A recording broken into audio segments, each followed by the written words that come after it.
know that moment when you finally decide, okay, I'm going to file for divorce. I'm going to get up the courage and I'm going to speak to my husband about moving forward with the divorce. And he assures you, no matter what, we're going to be able to work this out. I'm going to be reasonable. We're going to figure this out. We're going to move forward in a way that makes sense for both of us. Sometimes that's just not how it happens. The words that come out of his mouth say, let's be reasonable, and I can be reasonable, and then all of a sudden you're in the throes of the divorce, and he is somebody completely different.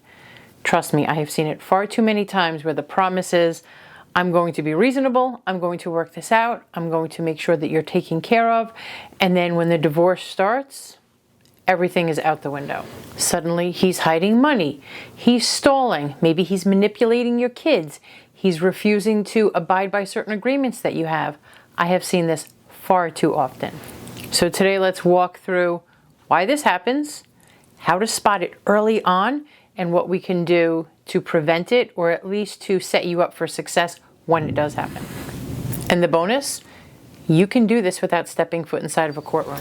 Welcome back to Divorce Den, everyone, where our goal is to provide you with the tools and tips that you need to create your best future during and after divorce, and hopefully never have to go to court. So he said he wants to do everything amicably until the court system starts getting involved, until there's agreements actually right in front of him.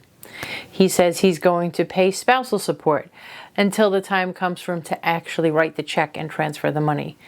When things become real, when there is a document in front of them that they have to sign, or there is a transaction like them handing you money, it makes the divorce more real. And in any situation, even one that isn't controlling or manipulative or abusive in any way, it can start to feel that way because now he's losing control. He's losing his sense of self, which he completely had in that marriage. And now things are shifting and changing and he doesn't know what to do. So he's going to control it the best way he can. And he's going to start resisting. And even after he's promised, no, I'm going to be cooperative and I'm going to make sure that we're moving forward in a way that's agreeable for the both of us. Far too often I have seen women fall for that and not open their eyes until it is much too late. I've actually had clients who came in and said, oh no, he would never do that to me. He and I have always had a close relationship. He understands how important it is that I get support for the children, or whatever it is. Something along those lines like, oh no, we've already had this discussion and he's going to take care of everything. Until he doesn't. And then you have clients looking at you thinking, what the heck just happened? Why am I feeling so blindsided? Who is that person? Right. That's exactly what the court process and litigation can do to people. And then there are high conflict people who thrive on delays, maintaining control over you through the system, through the delay tactics, through adjourning something, pushing it out a little bit further, or just downright refusing to move forward with things that were already agreed to. Oh, we negotiated this, we agreed to it, here's the paperwork, let's sign it. No, I don't feel like it. That's their way of asserting and maintaining control in a situation where maybe they don't feel like they have any control. But then what about you? You're stuck. You're left in limbo waiting for this person to cooperate when they absolutely have no intention of doing that. And then sometimes the divorce actually becomes more of a power play. When they realize that you're serious and that you're going to move forward with the divorce, everything changes. The tactics change, their attitude changes, the way they're speaking to you, the way they're approaching you, everything flips. Now it's not about the marriage anymore or how it is that you're going to divorce. It's about dominance and control. And maybe they exhibit this about the kids, or they start to talk about money, or they start to talk about how it is that they need to maintain control over something, or I'm not able to let go of my life. Somehow they're going to express their concerns or their thoughts about this, and you're going to be able to see through the cracks to see the truth. And the scariest part about it is that those little cracks, those sort of doors opening where you can see the truth, you might be the only one who can see it. Oftentimes the courts actually reward people who act like that, who sort of put themselves out there like, no, I'm just trying to be the best parent that I can. I'm trying to be a good spouse. I'm going to absolutely look through everything and I'm going to cooperate, but I just need a little bit of time. Oh, he needs a little bit of time. The courts often fall for this manipulation tactic, for the control, and they are not going to protect you, and they might not even see it in the way that you do. And that can just lead to more delays, more expense, and unfortunately, more trauma for you.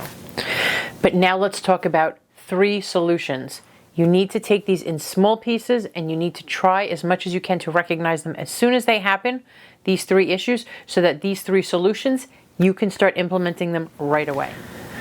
Do not rely on their promises. Again, people have come into my office and said, oh no, he told me he's going to take care of it. He told me that he's just setting up that other bank account so we can start transferring money. He and I have an understanding. We have an agreement. He would never do that. So someone can say whatever they want, but until they actually start doing, until you see something in writing, until you see some hard facts in front of you that say, this is what I've agreed to, here's my signature, something that can be binding, that he can be held accountable for, until you see that, you cannot rely on those empty promises. If you choose to move forward outside of the court system, either through divorce mediation or the collaborative model, you can ask for things to be put in writing from the beginning, from the very first time that you have a meeting or the very first time that you come to a resolution about something. You can have it put in writing where the both of you are signing off on it. You don't have to wait until the end, until you have a big global settlement. If there are things that you know that need to be done in between, he's moved out, you need child support paid. Okay, you can't just trust willy-nilly that he's going to pay that, because what if he doesn't? How are you paying the rent? How are you paying for food for the children? How are you going to be able to make ends meet? So you want to make sure that you're putting a structure around anything that is going to be required of either one of you. And if you really can trust him, at Divorce Den, you might qualify for the Divorce Den Blueprint, where the both of you can get all of your documentation, all of your paperwork prepared after you've agreed to everything and have it filed with the court. However, I will caution you, if your ex is stalling and he is deliberately not cooperating, not moving forward, the Divorce Den Blueprint might not be right for you. Our goal is always to give it to you straight and tell you how it is that we can help you and maybe ways that we can't. If you cannot come to an agreement to start to work together within this Divorce Den Blueprint, then maybe moving forward with divorce mediation or the collaborative model might suit you better. Because again, if he is not being cooperative, you need to rely on structure more than empty promises. A second solution is setting clear boundaries. If you're in divorce mediation or you have a collaborative team, those boundaries can be expressed by you, because you certainly want to be able to say them, but they can also be reinforced by the entire team. These are the boundaries. These are things that you're going to respect for your soon-to-be ex-wife, and they're going to expect the same thing of you. You're going to show respect for certain boundaries that your soon-to-be ex-husband is also asking for. This is intended to be mutually respectful. The both of you are agreeing, as much as we can, we are coming to the table and we're going to work through those hard issues, but at the end of the day, we're going to respect the decisions that were made.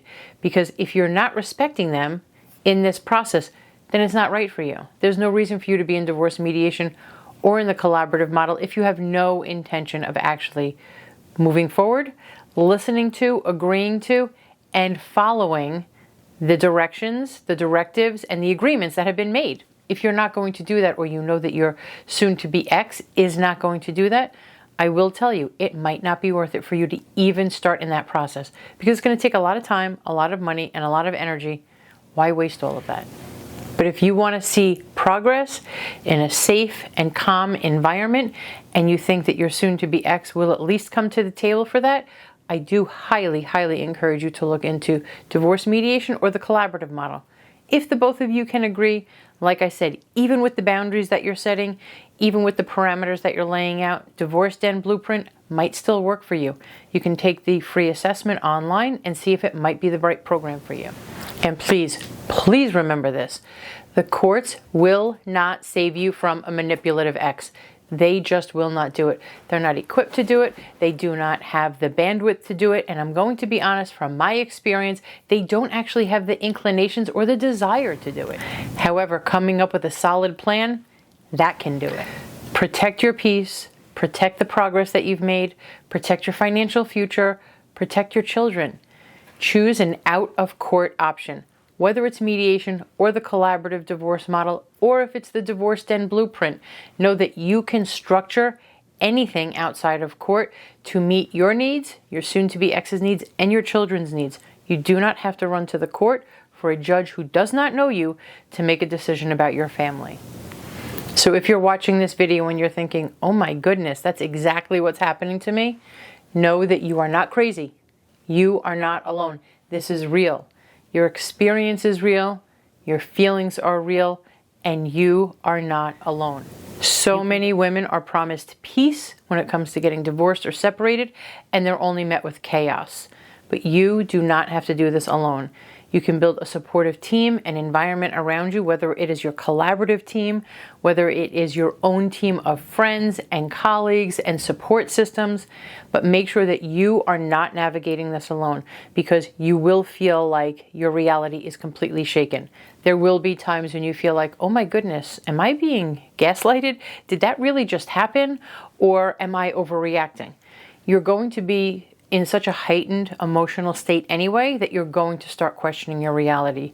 Don't do that. Make sure that you're surrounding yourself with people that you can trust and you can use as a sounding board and say, did I understand that properly? Is this where it is that we're moving in the direction of? And listen to them. Listen to your trusted support system, but mostly listen to yourself. Listen to your gut.